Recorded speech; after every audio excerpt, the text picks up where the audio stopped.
Hello my dear students, welcome back to my class where every learning is enjoyable. और आज हम start कर रहे हैं हमारा नया चैप्टर जो है करंट इलेक्ट्रिसिटी। तो आज थोड़ी लाइटिंग की भी प्रॉब्लम है, ठीक है ना। तो नेक्स्ट लेक्चर से जो है वो सही हो जाएगी। तो आज के लिए आप जो है वो थोड़ा मैनेज करना। तो आज का चैप्टर हमारा है करंट इलेक्ट्रिसिटी, और इस चैप्टर के बारे में आप जो है वो 10th के अंदर थोड़ा बहुत पढ़ चुके हो। हाँ, कुछ चीजें जो है यहाँ पे भी होगी जो आप पहले पढ़ चुके हो, आपको समझ में भी आएगी, और कुछ जो है वो एडवांस चीजें भी होगी वो हम पढ़ेंगे। तो स्टार्ट करते हैं हमारा चैप्टर जो है करंट इलेक्ट्रिसिटी, और हमारा फर्स्ट टॉपिक है इलेक्ट्रिक करंट। और करंट के बारे में आप जानते ही हो कि rate of flow of charge, यानी जब चार्ज मूव करते हैं तो क्या होती है, करंट बनती है। चार्ज कौन से, मतलब इलेक्ट्रॉन की बात कर रहा हूं मैं, चार्ज मतलब इलेक्ट्रॉन, ठीक है ना। तो डेफिनेशन यही है कि rate of flow of charge is called electric current. यहां अगर इसकी दूसरी डेफिनेशन को देखें तो ये दोनों सेम ही है, ठीक है ना। सो नेट चार्ज फ्लोइंग, मतलब net charge flowing through from any cross sectional area in per unit time is called electric current। यानी दोनों डेफिनेशन को सेम ही आप समझो। कैसे, मैं अगर बात करूं रेट की, तो रेट का जहां पे भी आपको, मतलब ये वर्ड आपको जहां पे भी मिले तो आपको समझना है कि जो भी चीज है उसको करो आप डिवाइडेड बाय टाइम। यानी मैं यहाँ पे बात करूं rate of flow of charge, मतलब charge divided by time is called electric current. और सेम यहाँ पे भी यही तो है, net charge flowing through from any cross sectional area in per unit time, या हम इसको ऐसे भी बोल सकते हैं, चार्ज पर unit time is called electric current. तो इसको जो है मैं कुछ इस तरीके से लिखूंगा, यानी कि चार्ज अपॉन टाइम। तो ये मेरे पास में क्या आ गई, करंट। करंट मतलब इलेक्ट्रिक करंट। तो इसको मैं ऐसे लिख सकता हूं, I is equal to Q by T. Clear है ये? अगली बात समझ में। तो सिंपल सी डेफिनेशन है, rate of flow of charge is called electric current, या हम बोल सकते हैं कि net charge flowing through from any cross sectional area in per unit time is called electric current. ठीक है, सिंपल डेफिनेशन है। नाउ अब दो चीजों की बात और करते हैं, एक बात करते हैं हम एवरेज करंट, और एक बात करेंगे हम इंस्टेंटेनियस करंट। जैसे आपने मतलब 11th में पढ़ा होगा ना, एवरेज वेलोसिटी, इंस्टेंटेनियस वेलोसिटी, वो सारी चीजें यहाँ पे भी है, ठीक है ना। तो यहाँ हम बात करेंगे किसके बारे में, करंट के बारे में जो बात कर रहे हैं। तो अगर इफ डेल्टा क्यू चार्ज, ठीक है ना, small charge flows from cross sectional area in delta T time interval, then average current, मतलब उसको हम क्या बोलते हैं, एवरेज करंट बोलते हैं। तो मैं इसको समझाता हूँ कैसे, कि जैसे कि सपोज ये मेरे पास में कोई कंडक्टर है, ठीक है ना, ये मेरे पास में कोई कंडक्टर है, ठीक है। इसके मैं इस क्रॉस सेक्शनल एरिया की बात कर रहा हूँ, ठीक है ना, इसकी बात कर रहा हूँ कि इसमें से अगर आपकी जो है वो डेल्टा क्यू चार्ज जो फ्लो हो रहा है, ठीक है ना, यहाँ लिख देता हूँ मैं, या तो दिखेगा नहीं, इसमें से जो है वो आपका डेल्टा क्यू चार्ज कितना फ्लो हो रहा है, सॉरी हाँ, मतलब डेल्टा क्यू चार्ज जो फ्लो हो रहा है वो कितने टाइम इंटरवल, यानी डेल्टा टी टाइम इंटरवल में, ठीक है ना। मतलब ये मेरे पास में क्रॉस सेक्शन एरिया है, इसमें से जितना चार्ज पास हो रहा है कितने टाइम इंटरवल में, डेल्टा टी टाइम इंटरवल में, उसको हम क्या बोलते हैं, एवरेज करंट बोलते हैं। यानी हम उसको ऐसे लिखेंगे, I average equal to delta Q by delta T. Clear है? मतलब इतने क्रॉस सेक्शन से अगर इतना चार्ज पास होता है इतने टाइम इंटरवल में, तो हम उसको हम क्या बोलते हैं, एवरेज करंट। ठीक है। नाउ एक और टर्म आती है यहाँ पे, क्या, इंस्टेंटेनियस करंट। तो देखो इंस्टेंटेनियस करंट क्या होती है कि if rate of flow of charge varies with time, then we consider this current as instantaneous current. Instantaneous का मतलब आप होता है एट द मोमेंट, ठीक है ना, जस्ट इंस्टेंटेनियस, है ना, मतलब कि बहुत ही स्मॉल टाइम इंटरवल आपके पास में होगा। जैसे कि मान लो कि अगर मैं बता दूं आपको 0 से 2 सेकंड, तो बहुत ही कम टाइम इंटरवल है, ठीक है ना। तो टाइम मतलब जो आपका चार्ज होता है वो वेरी करता है किसके साथ में, टाइम के साथ में। तो उसको जो है हम कुछ इस तरीके से लिखते हैं कि ये जो फॉर्मूला होता है ये, यानी I average equal to delta Q by delta T. तो इसका मतलब टाइम इंटरवल क्या है, बहुत ही क्लोज, अरे बात समझ में, बहुत ही कम। तो उसको अपन कैसे लिखते हैं, limit delta T tends to 0। ये चीजें आपने जो है वो 11th में भी की होगी जब आपने इंस्टेंटेनियस करंट पढ़ी होगी, सॉरी मतलब इंस्टेंटेनियस वेलोसिटी पढ़ी होगी। तो यहाँ पर हम बात कर रहे हैं इंस्टेंटेनियस करंट की, तो ये जो है वो बदल जाता है किसमें, D Q by D T. मतलब ये वाला जो फ्रैक्शन है वो क्या हो जाता है, D Q by D T. अच्छा एक चीज मैं आपको बताना चाहूंगा कि जो डेल्टा टी टेंड्स टू 0, इसका मीनिंग क्या है, क्या इसका मतलब यह है कि टाइम जो है वो 0 हो गया, नहीं।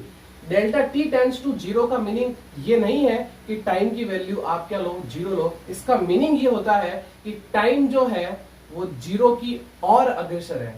अरे बात समझ, मतलब कि जीरो की और है, जीरो नहीं है, मतलब जीरो के आसपास है। Delta T equal to zero नहीं है, delta T tends to zero है। तो इसका मतलब यहाँ ये मत समझना कि जो टाइम है वो क्या हो चुका है, जीरो हो चुका है। मतलब हम बात कर रहे हैं बहुत ही क्लोज इंटरवल की, ठीक है ना। तो टाइम जो है वो बिल्कुल ही क्लोज। सो ये फ्रैक्शन बन जाता है क्या, dq बाई dt, ठीक है ना। तो चार्ज वेरी करता है किसके साथ में, t के साथ में।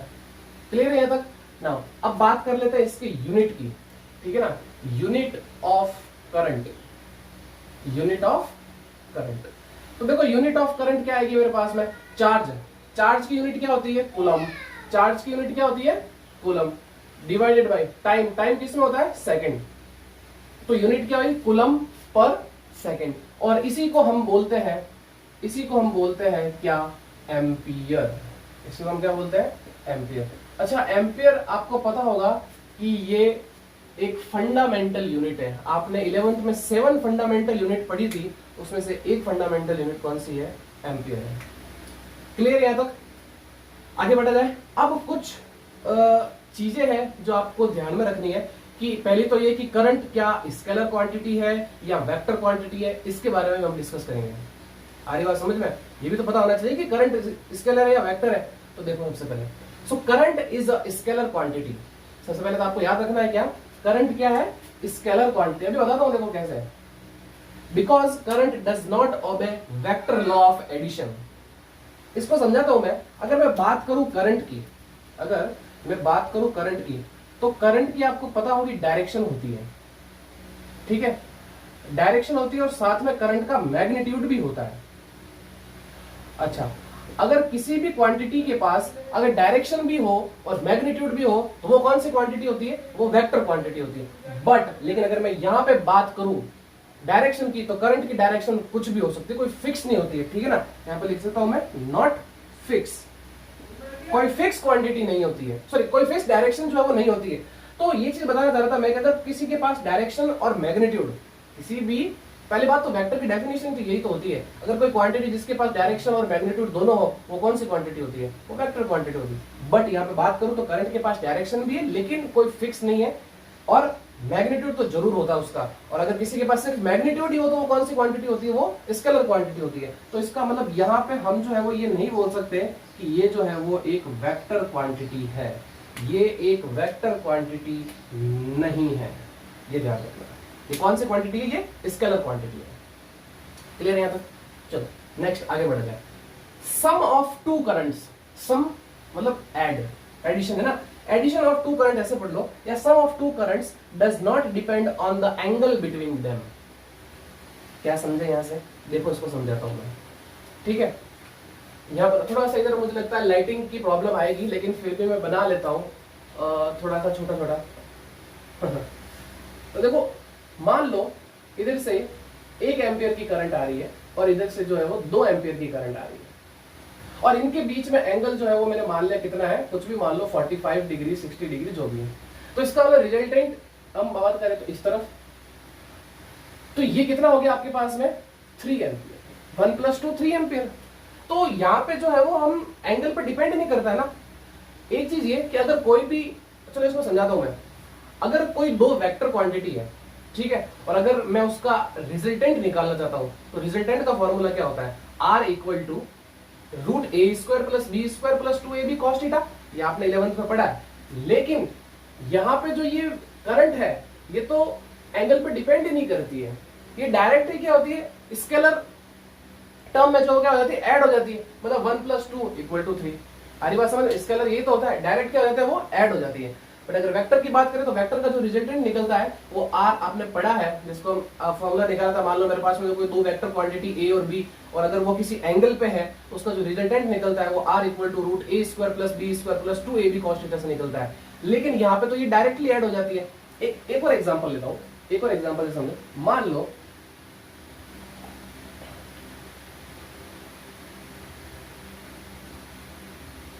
यहां से 1 एम्पियर की करंट आ रही है और यहां से 2 एम्पियर की करंट आ रही है, इनके बीच में एंगल कितना है, 90। फिर भी ये जो है वो एंगल पे डिपेंड ना करके इधर जो है कितनी करंट निकलेगी, वो 3 एम्पियर की करंट निकलेगी। क्लियर है?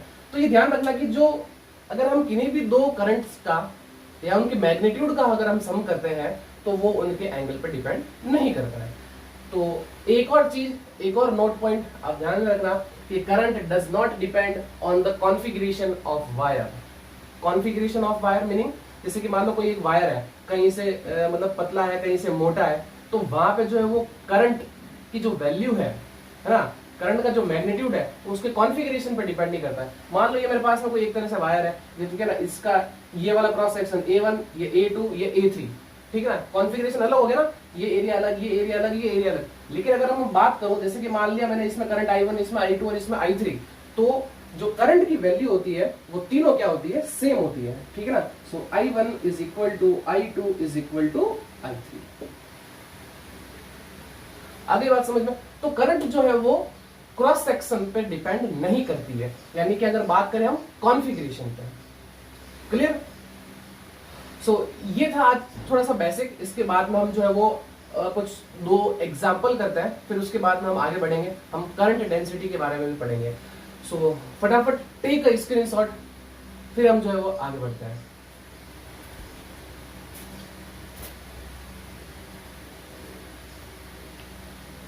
तो स्टूडेंट्स अब जो है वो हम एक इंस्टेंटेनियस करंट और एवरेज करंट पे बेस्ड हम जो है वो एक एग्जांपल करते हैं, फिर हम जो है वो आगे बढ़ेंगे जब हम पढ़ेंगे क्या, करंट डेंसिटी। तो एग्जांपल ये है कि if charge Q equal to 4TQ plus 5T plus 6 coulomb then find. First बोला आपको instantaneous current at T equal to 1 second. अरे बात समझे, 1 सेकेंड आपको निकालनी है, इंस्टेंट करंट निकालनी है। Now average current from 0 to 2 second, ठीक है ना, 0 से 2 सेकेंड के बीच में आपको जो है वो एवरेज करंट निकालनी है। तो देखो इसको सॉल्व करते हैं, ठीक है।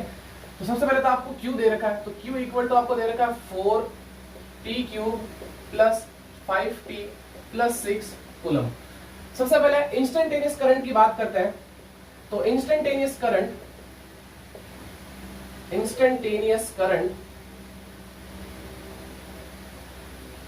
तो वो मेरे पास में होता है I इंस्टेंटेनियस, वो मेरे पास में क्या हो जाएगा, dQ बाई dt। क्लियर? तो इसको हम ऐसे सॉल्व करेंगे, d बाई dt, Q की वैल्यू रख लो। सो Q क्या है मेरे पास में, 4TQ प्लस 5T प्लस 6। तो इसको हम ऐसे करेंगे, इनको हम अलग अलग कर देते हैं। तो 4 बाहर आ जाएगा, कांस्टेंट है, d बाई dt t की पावर 3 प्लस 5 कांस्टेंट है, बाहर आ जाएगा, d by dt t plus d by dt और ये 6 अलग अलग कर दिया है ना। और ये तो बहुत ही सिंपल है, आपने 11th में फॉर्मूला पढ़ा है x की पावर n वाला। तो क्या करते हैं हम, पावर को आगे लेके आते हैं, फिर पावर में से 1 माइनस कर देते हैं। तो ये क्या होगा, 4 multiply 3 into T square, power में से 1 माइनस कर दिया, प्लस 5 इंटू यहाँ पे पावर कितनी है, 1 है, और 1 आगे आ जाएगा। सो 1 इंटू टी की पावर कितनी हो जाएगी, 0 हो जाएगी, और फिर प्लस कांस्टेंट, और कांस्टेंट का डिफरेंशिएशन क्या होता है, 0, ये आपको पता है। सो ये हो जाएगा मेरे पास में कितना, 12 टी स्क्वायर प्लस 5 और ये 0। तो ये तो मेरे पास में आ गया आई इंस्टेंटेनियस। बट मुझे क्या पूछा है, कहां पे, at T equal to 1 second. तो यहाँ पे बात करता हूं मैं at T equal to 1 second, मतलब जहां टी है वहां मुझे कितना रखना है, 1 रखना है। तो मेरे पास में आई इंस्टेंटेनियस जो है वही आ जाएगा 12 मल्टीप्लाई 1 का स्क्वायर प्लस 5। सो आई इंस्टेंटेनियस मेरे पास में निकल के आ गई कितनी, 17 एम्पियर। ठीक है, अब बात करते हैं हम सेकंड की, मतलब कौन सी, average current. So I average, तो आई एवरेज क्या होता है, delta Q by delta T. Delta Q को लिख सकता हूं मैं Q2 minus Q1 upon T2 minus T1। तो सबसे पहले तो मैं बात करता हूं Q1 निकालता हूं। तो मैं बात करूंगा at T equal to 0 second. तो at T equal to 0 second पे जो Q की वैल्यू होगी वो क्या होगी, यहां पे मैं 0 रखूंगा, यहां पे 0 रखूंगा, मतलब 4 इंटू 0 का क्यूब प्लस 5 इंटू 0 प्लस 6। तो इसका मतलब जो मेरे पास में Q1 निकल के आया, वो Q1 मेरे पास में कितना है, 6 कूलम। नाउ अब बात करता हूं at T equal to 2 second, at T equal to 2 second. So देखो मेरे पास में Q1 क्या होगा, 4 मल्टीप्लाई 2 की पावर 3 प्लस 5 मल्टीप्लाई 2 प्लस 6, ये Q2 हो जाएगा मेरे पास में। सो Q2 इक्वल टू, ये देखो कितना हो गया, 2 की पावर 3 मतलब 8, 8 को 4 से मल्टीप्लाई करेंगे तो कितना हो जाएगा मेरे पास में 32, 32 प्लस मेरे पास में 10, ये कितना 42, और 42 प्लस 6 ये मेरे पास में कितना 48 कूलम। बोलो क्लियर यहाँ तक, अगली बात समझ में ना। अब हम बात करते हैं यहाँ पे आई एवरेज की। तो देखो आई एवरेज क्या होगा मेरे पास में, Q2 कितना है 48 माइनस Q1 कितना है 6 divided by time T2 minus T1, तो हो जाएगा मेरे पास में 2 माइनस 0। क्लियर। सो 48 में से 6 चला जाएगा, पीछे बचेगा मेरे पास में 42 डिवाइडेड बाई 2, तो मेरे पास में आई एवरेज जो है वो निकल के आएगा कितना 21 एम्पीयर। आगे बात समझ में कर लोगे, ऐसे क्वेश्चन आएंगे तो ठीक है। तो ये था करंट यानी इंस्टेंटेनियस करंट और एवरेज करंट पर बेस्ड क्वेश्चन, ठीक है। तो अब इसके बाद में हम पढ़ेंगे क्या, करंट डेंसिटी। सो फटाफट इसका स्क्रीनशॉट लीजिए, फिर हम जो है वो आगे बढ़ते हैं, ठीक है।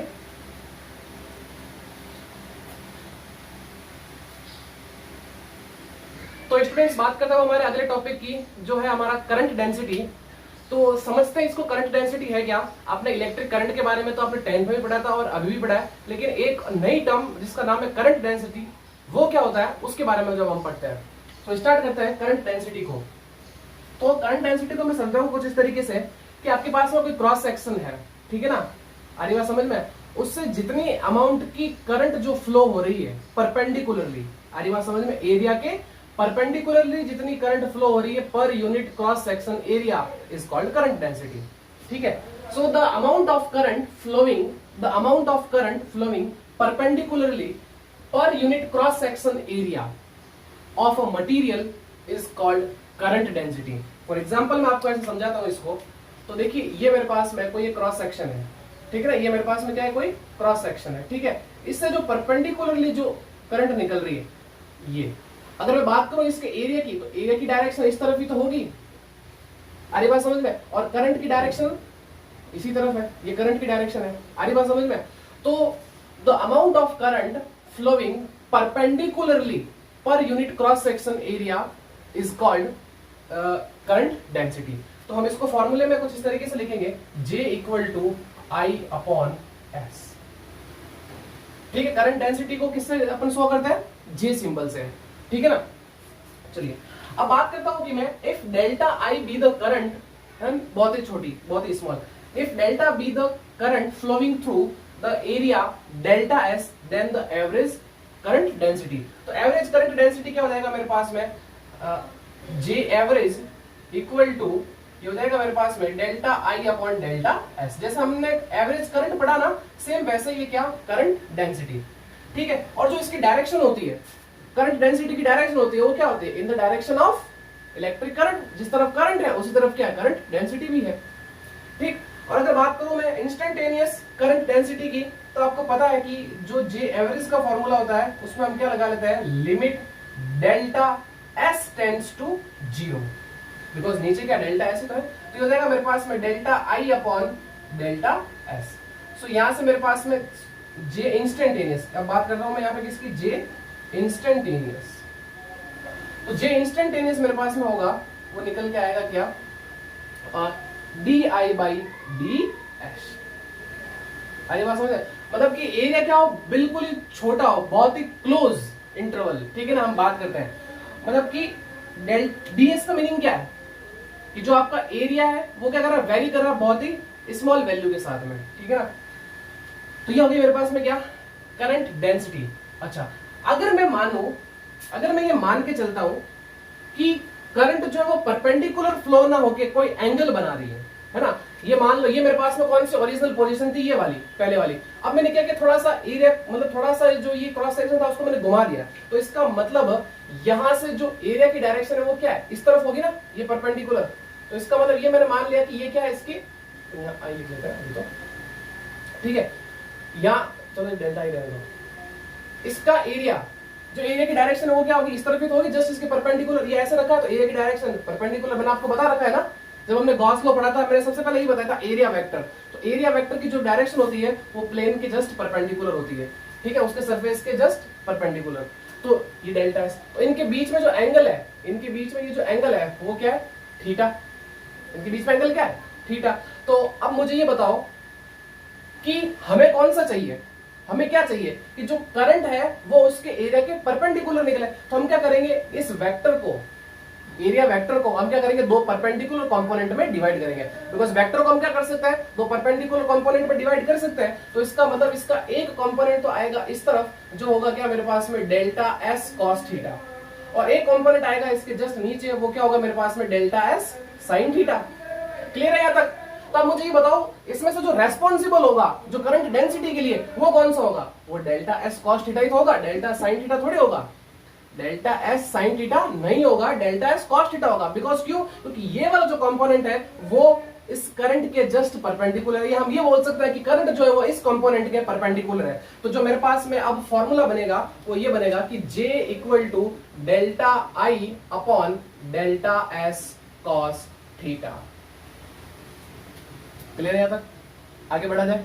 ओके, अब इसको मैं इस तरफ शिफ्ट कर देता हूं। सो मेरे पास में डेल्टा आई निकल के आएगा डेल्टा एस इंटू जे कॉस थीटा। और आपको पता है कि जब कॉस थीटा आता है तो वो कौन सा प्रोडक्ट होता है, वो होता है स्केलर प्रोडक्ट, यानी कि डॉट प्रोडक्ट। तो मेरे पास में जो करंट निकल के आएगी वो आएगी डेल्टा एस डॉट जे, ठीक है ना, delta x vector dot J vector. और अगर मैं बात करूं करंट डेंसिटी की, तो करंट डेंसिटी कौन सी यूनिट है, current density is a vector unit या वेक्टर क्वांटिटी, ठीक है ना। तो यहां लिख सकता हूं मैं current density is a vector quantity. अगर वेक्टर क्वांटिटी है तो डायरेक्शन की भी बात कर लेते हैं इसकी। तो जो डायरेक्शन होती है वो डायरेक्शन होती है